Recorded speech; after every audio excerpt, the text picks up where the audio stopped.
ኧረ ወይኔ እንደው ዛሬ እኮ ነው የሽዬን እንደምወዳት መነግራት። አይ መድኃኒዓለም ኧረ እባክህ አንተ እኔ ጋር ሁን።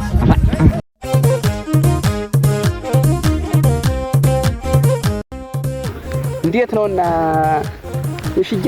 ወየ ኑሮ እንዴት ይዞሻል? ደህና ነኝ። አይዞሽ እናቴ ጓ እንዴት ነህ? አለሁልሽ። መቼስ እንደው ቀውጦችም መቼም እንደው እያደካከሙኝ ነው። እኔስ ኧረ እውነት እንደው በቃ አረስኩኝ አቃተኝ ማለት እንደው ላስጠምደው እያልኩ እንደው በቃ እንደው መከራ እያየሁ ነው ያለው።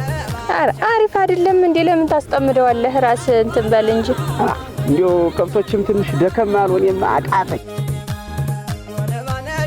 እንዴት ናችሁ? እንዴት ውለሃል? ና እስኪ ተቀመጥ። እግዚአብሔር ይመስገን። ፈልጌሽ ነበረ። ና እንጂ እና ተቀመጥ። ልቀመጥ? ደህና ነህ? ደህና ነሽ? እንዴት ነህ? እንደው አንድ ነገር የምነግርሽ ነበረ። ምንድን ነው የምትነግረኝ?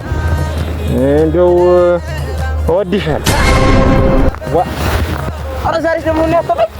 እና እኔ እኮ እወድሻለሁ እኮ ነው ያልኳት እኮ። እንዴ እና የምትወደኝ አንተም ትወደኛለህ? እኔ በጣም ነው የምወድሽ። አንተ እኔም በጣም ነው የምወድሽ እሽዬ ጓ።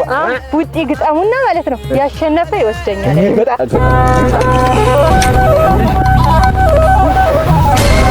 ኧረ ወይኔ